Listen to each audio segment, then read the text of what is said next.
Oui, oui, c'est la bonne candidate parce que pour s'unir, il faut d'abord qu'elle exprime ses diverses sensibilités. Et au sein de la gauche, il y a une sensibilité écologiste, une sensibilité aux questions que porte Eva Joly. Et je crois qu'il faut mobiliser les électeurs autour de cette sensibilité pour que le deuxième tour ne soit pas simplement un conglomérat de voix et de refus de Nicolas Sarkozy, mais que ce soit aussi un vrai projet construit en faisant converger ensemble des apports, l'apport des socialistes, mais aussi l'apport des écologistes. Les traités des socialistes de marionnettes, c'est quand même une critique très dure. Je ne crois pas que Eva Joly ait traité les socialistes de marionnettes. Je crois que ce qui s'est passé, c'est qu'il y a eu un moment de flottement, tout le monde s'en est aperçu, qui est lié à un certain nombre d'éléments de contexte. Je ne voudrais pas être trop long, mais rappeler quand même quelques éléments de contexte. Il y a eu, je l'ai personnellement condamné à ce moment-là, une inversion du calendrier électoral. On a fait précéder les législatives par les présidentielles. Nous, aux autres écologistes, nous étions contre, j'étais contre à titre personnel, et je me suis exprimé là-dessus, parce que cela personnalise à outrance la question et d'une certaine manière fait passer au second plan le projet politique. Ça, c'est l'histoire ancienne. Non, c'est de l'histoire ancienne, mais c'est l'histoire que nous vivons aujourd'hui. Nous avons aujourd'hui une élection présidentielle avant les élections législatives. Oui, ça, c'est un fait. Tout cela, vous dites, c'est des conséquences. Non, mais c'est un fait. Évidemment, c'est un fait. C'est un fait, comme est un fait la personnalisation du débat inhérent aux élections présidentielles. Il faut vivre avec, et pour vivre avec, il faut préparer à la fois les présidentielles et les législatives. Et c'est vrai que c'est compliqué parce que les législatives se construisent sur un projet, sur des convergences en termes de programme, sur un contrat de mandature, alors que dans les présidentielles, on affiche une identité particulière. Mais ma conviction, et je crois que les Français le comprendront après ces quelques jours un petit peu de difficulté, c'est qu'il y a complémentarité et non pas contradiction entre un projet écologique qui s'exprime avec son identité, avec ses spécificités, et puis un accord de mandature qui est très ambitieux. Parce qu'on a fini par oublier, mais je l'ai là, cet accord de mandature. Il fait une vingtaine de pages. Que de la filière MOX. Mais bien sûr, il est très ambitieux. On va y il venir, parle Philippe de Mérieux. toute une série de questions et il propose un certain nombre de perspectives importantes. Alors on peut identifier des désaccords. Nous avons eu l'honnêteté de le faire. Nous aurions pu les cacher. Nous les avons mis sur la table. Mais il y a aussi des points sur lesquels il y a de vraies convergences qui permettent de travailler, de construire de l'espérance. On va y venir, Philippe Mérieux. Mais la question d'Olivier Vassé, c'était une question de personne. Est-ce qu'aujourd'hui, Eva Joly n'est pas trop jeune en politique, pas assez aguerrie? On l'a vu mal à l'aise, on l'a vu trébucher, et puis on l'a vu disparaître aussi pendant les discussions autour de cet accord national PS Europe Écologie Les Verts. Quand on voit que son porte-parole décide de démissionner, on se dit peut-être que ce n'était pas le bon choix. Alors écoutez, il faudrait que les Français, nous sachions ce que nous voulons. On passe notre temps à dire que les politiques professionnelles, c'est des gens qui font des carrières. On a envie de gens de la société civile qui portent des valeurs de moralité, d'intégrité, qui ne soient pas dans la langue de bois, qui calculent pas 3 coups en avance ce qu'ils doivent dire en fonction de la manière dont on va réagir. Eva Joly, c'est quelqu'un comme cela. Alors c'est quelqu'un qui peut tâtonner, mais je crois que ces tâtonnements ne sont pas le signe de sa faiblesse, c'est sa force. Ces tâtonnements font d'elle quelqu'un qui donne aux Français l'image d'un vrai engagement politique, pas pour faire carrière, pas pour se tailler un empire, mais pour faire valoir des idées sur lesquelles elle dit qu'elle ne transigera pas. Et elle a raison en tant que candidate à la présidentielle, comme Cécile Duflot, moi-même, nous avons raison à côté de travailler sur l'accord. Donc elle ne transige pas. Et puis dès le lendemain de l'élection présidentielle, si François Hollande est élu, vous transigez avec Cécile Duflot Mais non, on a déjà dialoguer avec le PS. C'est pas du tout ça. On a déjà construit un accord avec le PS. Il est là, un accord de mandature avec des points fondamentaux sur la transition énergétique, des points fondamentaux sur la Constitution, des points fondamentaux sur l'Europe. On a construit en particulier un accord qui prévoit pour la première fois ce qui va nous empêcher à l'avenir de tomber dans les travers d'aujourd'hui, c'est-à-dire une dose de proportionnel. Parce qu'aujourd'hui, c'est bien l'absence de proportionnel qui nous met dans les difficultés que vous allez évoquer sur la circonscription lyonnaise dont vous parliez à l'introduction et où je ne suis. Je me permets de vous dire que candidat à la candidature et pas encore candidat. Le mouvement n'a pas tranché dans ce sens-là. Avouez qu'elle ne donne pas quand même une image très sympathique des Verts à l'heure actuelle. Je ne sais pas. Il faudra demander aux Français si l'image est sympathique ou pas sympathique. L'image de quelqu'un... Il suffit de regarder les sondages. Oui, les sondages disent ça, mais vous savez, une image, ça se construit dans le temps. On sent qu'elle n'a pas envie de faire d'efforts là-dessus et que ce sera à prendre ou à laisser et ça peut se finir avec un score Elle est entière, très faible. Elle est entière. Je crois qu'elle a la force et la faiblesse de de la conviction, avec ce qui peut apparaître parfois comme une certaine rigidité, ce qui est aussi, je crois, il faut que les Français l'entendent, une forme de loyauté à l'égard des idéaux qu'elle porte et à l'égard des militants qui l'ont choisi. Philippe Herriot, ça peut être une qualité dans l'absolu. En politique, parfois, la rigidité et puis cette entièreté du personnage peut être Eh bien, écoutez, on verra. Moi, je crois que la politique, au sens de la politique où on fait attention en permanence de ne pas froisser, de ne pas dire, les Français la connaissent par cœur. On la connaît, cette politique-là. Les Français, ils ont besoin d'un autre type de personnage. J'espère que Eva Joly va les convaincre que c'est ce type de personnage qui doit porter leurs espérances. Alors Philippe Herriot, l'investiture pour les différentes circonscriptions chez Europe Écologie Les Verts, c'est mi-décembre. Mais d'ores et déjà, l'accord national PS Europe Écologie Les Verts a permis de préempter la première circonscription du Rhône pour votre parti, et en l'occurrence peut-être pour vous-même, puisque vous le disiez, vous êtes candidat à la candidature, mais enfin, comme la circonscription est préemptée, on peut se douter de ce qui risque d'arriver, c'est-à-dire que vous serez candidat. Ce sont les militants qui choisissent. Oui. Moi, je suis candidat à la candidature. Oui. Les militants choisissent à la fois au plan local et au plan national. Et il y a des règles à Europe Écologie Les Verts. Par exemple, la règle de la parité. Il va falloir qu'on fasse la parité. Mais pas la parité en donnant les circonscriptions gagnables aux hommes et les autres aux femmes. Parce que ça, on en a donné une à Cécile Duflot qu'on enlève à une députée PS à Paris. Donc ça mais la parité, y compris au niveau régional. Nous avons besoin de construire cela. Et nous avons besoin aussi que les militants adhèrent à un projet. Moi, je ne prétends pas incarner les militants. Vous le savez, je suis venu récemment en politique. Je me suis intéressé à l'écologie depuis longtemps, mais plutôt sur le versant coopératif, plutôt sur l'éducation en environnement. Un certain nombre de militants pourraient préférer d'autres choix. Moi, je respecterai leur choix si c'est le cas. Il y a beaucoup de candidats face à vous en interne aujourd'hui ? Écoutez, il y en a probablement 2 ou 3, et puis on va voir. S'il y en a 4 candidats, eh bien, les militants choisiront. Alors, imaginons que vous serez choisi par les militants, début décembre.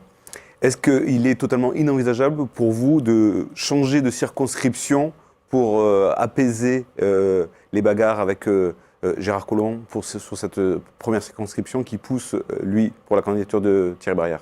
Écoutez, moi là, je suis très ennuyé parce que ce n'est pas Gérard Collomb qui organise la politique nationale du Parti socialiste. L'accord qui a été signé au niveau national et validé par le Conseil national du Parti socialiste, le bureau national du Parti socialiste, je crois, par 35 voix contre 5. Bon, donc même s'il y avait quelques opposants, il y a quand même une très large majorité des membres les plus éminents du Parti socialiste qui ont une légitimité quand même. Ils sont élus et ils représentent les militants qui ont validé cet accord.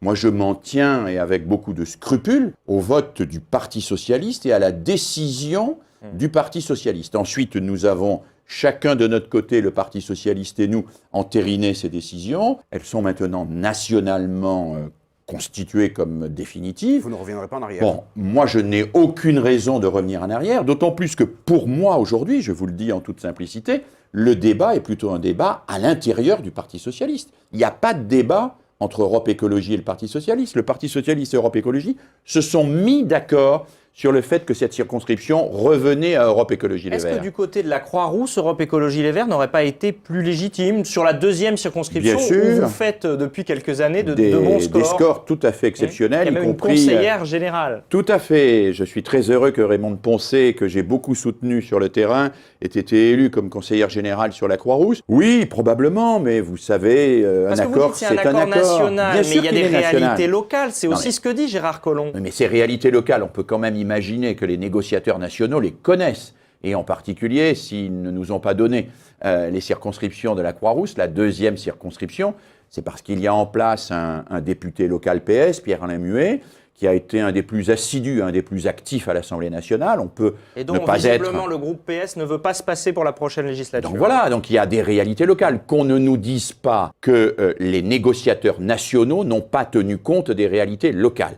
Quand on nous dit cela, c'est une erreur manifeste Et ce que vous venez de dire sur la circonscription de la Croix-Rousse le confirme évidemment. Alors Philippe Mérieux, tout de même, si je vous comprends bien, ce que vous venez de nous dire, c'est que Gérard Collomb ne pèse pas grand-chose dans les décisions nationales du Parti socialiste. Ah non, j'ai pas dit ça du tout. Non, j'ai pas dit ça du tout. Je ne m'immisce pas dans les questions internes du Parti socialiste. J'observe que le Parti socialiste a accepté cet accord et a réservé cette circonscription à Europe Écologie. Et pour moi, je respecte aujourd'hui cette décision nationale du Parti socialiste. En plus, ça tombe bien puisque c'est là où vous vouliez aller. Oui, enfin c'est pas que ça tombe bien, ça serait une autre circonscription, c'est la même chose, il y a un accord national et nous le respecterons partout où nous nous sommes engagés. C'est une question de parole donnée entre grands partis politiques nationaux responsables. De parole donnée, nous respecterons la parole donnée. Comment vous interprétez alors l'entêtement de Gérard Collomb? Je ne sais pas. Je ne sais pas. Vous connaissez bien. Pourquoi est-il jusqu'au boutiste avec vous un tel rejet de votre candidature? Qu'est-ce qui se passe? Je ne sais pas. Moi, je m'interdis. Non, je m'interdis. Il est très dur. Hein. Il vous a traité de Khmer vert. Il a employé des propos très durs. Vous vous connaissez depuis longtemps et c'est un secret de polichinelle que dire que vous avez dirigé Cap Canal, qui est une chaîne de la municipalité. Tout à fait. Qu'est-ce qui se passe? Non, je ne sais pas. Franchement, je ne sais pas. Je ne comprends pas cette obstination et cette violence. Je la trouve disproportionnée. En plus, tout à fait entre nous, ça ne sortira pas de ce studio, mais quand même, la première circonscription de Lyon aux écologistes, c'est pas l'événement le plus important depuis que l'homme a marché sur la Lune. Enfin, c'est un événement sur lequel, il me semble, Gérard Collomb monte toute une stratégie qui me paraît complètement disproportionnée au regard de la réalité. Non, je ne pense pas qu'il ait peur de moi. Nous nous connaissons, vous venez de le dire. Il sait aussi que je suis quelqu'un, contrairement à ce qu'il dit dans la presse, de dialogue. Je l'ai montré, les Lyonnais le savent. Il sait aussi que je suis quelqu'un qui est particulièrement investi sur les questions d'éducation, de formation, de culture. Il sait que je ne suis pas un Khmer vert. Donc je pense que nous sommes dans un jeu de rôle et j'espère qu'on va bientôt en sortir.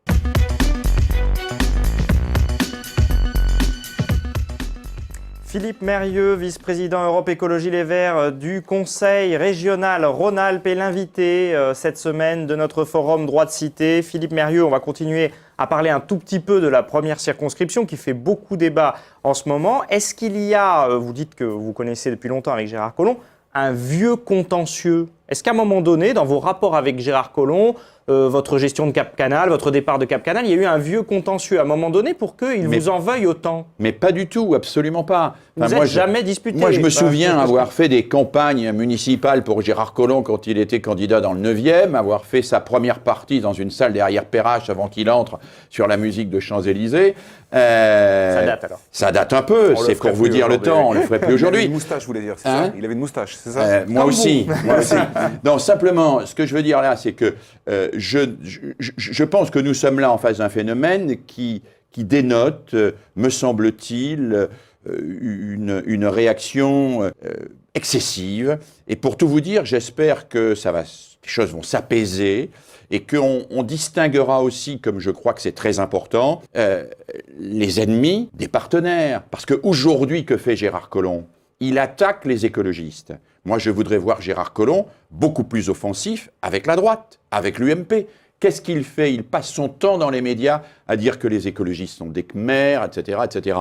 Moi, j'aimerais mieux que nous consacrions ensemble, Gérard Collomb et moi, du temps à parler de Michel Lavarde, à dire quelle politique est portée aujourd'hui par la droite et quels sont les dangers de cette politique, le gouffre dans lequel nous sommes au plan économique et social aujourd'hui, et comment nous pouvons ensemble le combler. Ensemble, est-ce que c'est encore possible alors que Gérard Collomb est en train d'aller très loin à votre égard? Écoutez, c'est à lui qu'il faut poser la question. Pour nous, pour moi, évidemment que oui, c'est possible, puisqu'il y a un accord national.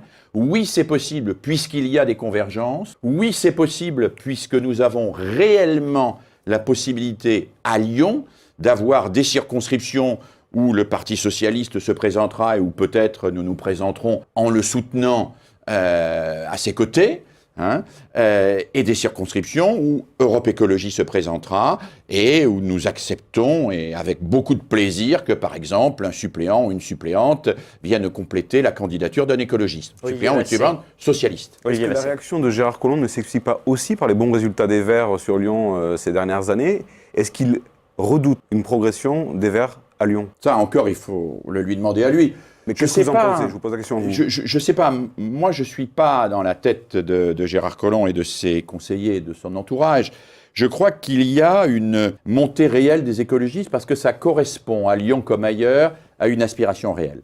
Moi, je vous l'ai dit, je ne me serais sans doute pas engagé en politique à 60 ans si je n'avais pas senti une certaine usure des partis traditionnels. On dit que ce qu'il craint, c'est que vous soyez en fait candidat en 2014 face à lui aux prochaines municipales. Non mais écoutez, est-ce que vous le serez? Non mais bien sûr que d'abord aucune décision ne peut être prise pour 2014 aujourd'hui. Donc vous dites pas non? Non mais Vous je n'excluez pas. n'ai aucune visée sur la mairie de Lyon, que ce soit clair, je n'ai aucune visée sur la mairie de Lyon et je pense réellement qu'il ne faut pas mélanger les élections.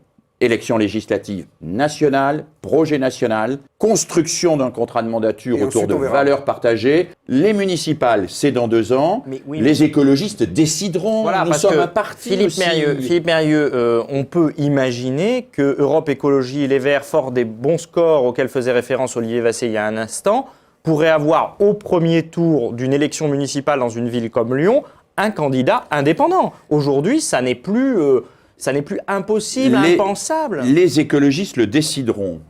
Ils le décideront. Nous sommes un mouvement jeune. Europe Écologie Les Verts a 1 an. Nous avons des instances qui se construisent. Nous allons tenir en décembre à Paris notre première agora qui rassemblera non seulement les militants du parti, mais aussi tout ce que nous appelons les coopérateurs, tout le courant associatif, tous ceux qui se reconnaissent dans l'écologie politique. Ce sont ces instances qui prennent les décisions chez nous. Bien sûr que oui, il nous faudra en temps utile, mais il y aura de l'eau qui sera passée sous les ponts à ce moment-là. En 2013, décider de notre stratégie pour les municipales à Lyon comme ailleurs. Mais ça n'est pas fait, rien n'est décidé, tout D'un cela, point de vue personnel, c'est qu'est-ce pas que le vous en moment. pensez? Ne nous trompons pas de moment. Non, mais on a bien compris Monsieur que... Mérieux, Ne ratons pas le moment d'aujourd'hui en hypothéquant un Non, moment mais futur. c'est sûr, et on va parler des sujets de fond, mais on a bien compris que vous n'excluez pas la possibilité qu'un candidat vert, et peut-être vous, arrive au premier tour des municipales à Lyon. Il y aurait rien d'ailleurs de Non, il n'y a rien de particulièrement cela. choquant, mais... Alors, je vais vous faire une confidence. Enfin, si Gérard Collomb voulait cela, je pense qu'il n'agirait pas autrement. Les attaques qu'il fait aujourd'hui contre les écologistes me semblent tellement extravagantes que je me demande s'il ne cherche pas finalement à nous pousser dans cette posture d'opposition pour ne pas avoir à travailler avec nous. Est-ce qu'il n'imagine pas qu'il pourrait y avoir des convergences avec une autre partie de la gauche qui aujourd'hui ne le soutient plus vraiment? C'est par exemple Nathalie Perrin-Gilbert et ses amis qui, au Parti socialiste, ont plutôt de bons rapports avec les Verts. Alors ce sont les aubristes, entre guillemets, du moins les aubristes de Lyon. Et du coup, est-ce qu'il ne voit pas se former en interne une opposition et ça lui fait peur? Alors ça, je ne sais pas, parce que moi, comme vous savez, je ne suis pas militant du Parti socialiste aujourd'hui. Je l'ai été il y a longtemps et peu de temps. Mais Non, mais à Europe Écologie Les Verts, vous avez des bons rapports avec toute une frange du Parti socialiste. Mais parce que nous avons de bons rapports avec des socialistes, avec des militants du parti de gauche, comme nous avons de bons rapports avec un certain nombre de syndicalistes, avec le mouvement social, et que dès lors qu'il y a des valeurs communes et partagées, nous travaillons ensemble. Parce que nous travaillons sur les objets et nous ne travaillons pas exclusivement sur les rapports de force. Je vais vous dire une chose qui m'a frappé quand même depuis que je suis vice-président à la région. C'est l'extraordinaire difficulté à se défaire de la question des rapports de force, des anticipations électorales pour travailler sur des objets. Quand on parle des jeunes en difficulté, quand on parle de la pollution aujourd'hui à Lyon, qui est terrible, un pic de pollution considérable et qu'on se demande qu'est-ce qu'on va faire, on parle de ça. On parle de ça pour résoudre le problème et pas pour se dire si je fais ça, attention, peut-être que ça va me permettre de prendre un point sur lui pour qu'aux prochaines élections, j'ai lui avec lui. Mais non, c'est pas la politique. C'est pas la politique que nous voulons faire. La politique que nous voulons faire, c'est quand on parle d'un objet, on parle d'un objet. Et sur cet objet, on va travailler et on va essayer de construire de vraies convergences. Moi, je peux vous dire, Gérard Collomb ne la met pas en cause d'ailleurs, il semble ignorer que je m'en occupe. Mais je m'occupe de la question de la formation à la région Rhône-Alpes. Je peux vous dire que sur cette question de la formation, des jeunes sans qualification, des personnes sans emploi, des chômeurs de longue durée, nous construisons au quotidien avec le Parti socialiste, et il peut demander aux gens qui sont au Conseil régional au Parti socialiste, nous construisons au quotidien une politique sur les objets pour répondre aux besoins des jeunes en difficulté, pour répondre aux besoins des chômeurs de longue durée et pour ne pas les laisser dans la marge, dans la nature et en errance. Une toute dernière question sur ce thème, Olivier Vassé. Pour finir sur ce sujet de la première circonscription, que pensez-vous de l'attitude de Thierry Braillard et de sa décision de se maintenir face à vous? Vous avez un message à lui faire passer? Je ne sais pas, je crois que Thierry Braillard, effectivement, se considère comme légitime sur cette circonscription. Ce qu'on peut comprendre, il a été candidat contre Michel Lavarde et il a perdu d'assez peu de voix. Donc il a une forme de légitimité, cela va de soi. Oui. Il n'a pas démérité, Thierry Braillard. Moi, je n'attaque pas Thierry Braillard, je n'ai aucune agressivité contre lui. Je dis simplement, il y a aujourd'hui un accord. Voilà, cet accord, je souhaite qu'il soit respecté. Et je pense que Thierry Braillard peut trouver des solutions. Nous pouvons trouver des solutions avec Thierry Braillard. D'ailleurs, de cet accord, il y a une circonscription. Il y a une circonscription dans l'accord qui a été réservée au PRG. La 11e circonscription a été réservée au PRG. Pour tout vous dire, je n'ai pas négocié les circonscriptions. Étant candidat à la candidature... Donc vous les subissez? Non, je ne les subis pas. Étant candidat à la candidature, la moindre des choses, et c'est une des règles de déontologie fondamentale à Europe Écologie Les Verts, c'est de ne pas participer aux négociations. C'est la moindre des choses pour ne pas peser sur ces choses-là. Donc je me suis interdit de participer aux négociations. Je vois aujourd'hui l'accord et je cherche à le faire respecter. Alors Philippe Mérieux, ces affaires de circonscription nous ont pris beaucoup de temps. Il nous reste donc peu de temps dans cette émission, mais quand même sur la question de la filière nucléaire. Vous êtes attaqué de toutes parts aujourd'hui, notamment suite à cet accord, et notamment par l'UMP bien sûr, concernant la possibilité un jour de sortir du nucléaire pour la France. On vous rétorque qu'il y a des emplois dans cette filière. Il y a des gens aujourd'hui qui sont inquiets. Nicolas Sarkozy était aujourd'hui au Tricastin. On se pose des questions sur la viabilité de la centrale du Bugey. Et en même temps, il y a des gens dans la région qui vivent de cette industrie. Ce n'est pas négligeable. Et ensuite, on nous dit aussi, et d'ailleurs c'est la CGT Énergie qui le dit notamment, et donc la CGT quand même plutôt à gauche, n'est-ce pas?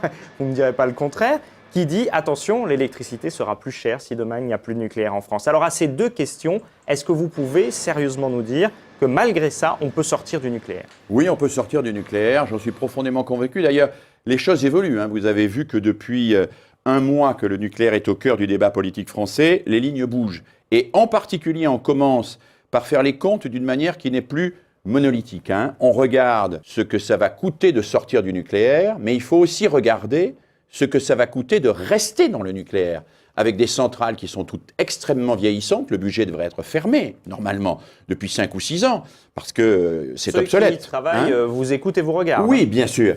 Donc on regarde ce que ça va coûter de sortir, on ne regarde pas ce que ça va coûter de fermer. On regarde aussi ce que ça va coûter comme emploi à supprimer de sortir du nucléaire, mais on ne regarde pas les emplois que cela va créer.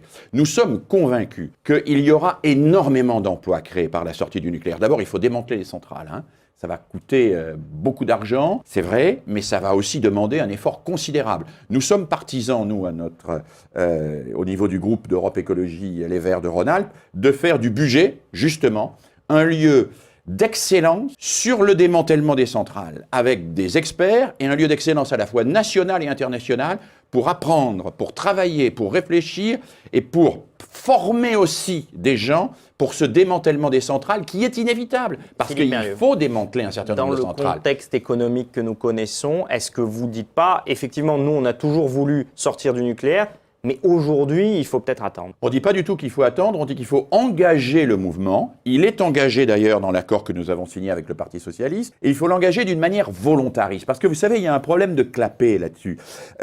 Si on dit qu'il faut sortir du nucléaire sans mettre une toute petite mesure concrète qui fait qu'il faut y aller, on y restera. Nous disons qu'il faut y aller, et il faut y aller très clairement en arrêtant un certain nombre de centrales, et en cherchant comment, justement, par les économies d'énergie, par une autre politique énergétique, par la création de toute une série d'emplois dans les énergies renouvelables, eh bien, précisément, faire cette transition énergétique à laquelle nous aspirons. 30 secondes. Vous ne regrettez pas, vous avez dit que vous êtes arrivé en politique sur le tard. Avec toutes ces histoires de politique politicienne dont on a parlé, vous ne regrettez pas d'y être aujourd'hui? Ça m'arrive parfois, mais pas vraiment. Et puis, à côté, écoutez, aujourd'hui, moi j'étais à Vénissieux, à travailler avec des jeunes qui sont en très grande difficulté et à m'intéresser à la façon dont on pouvait les sortir de l'errance. Et ce travail-là au quotidien, c'est aussi le travail du politique. Merci Philippe Mérieux d'avoir accepté de répondre à nos questions. Excellente semaine à vous, très bonne semaine à tous.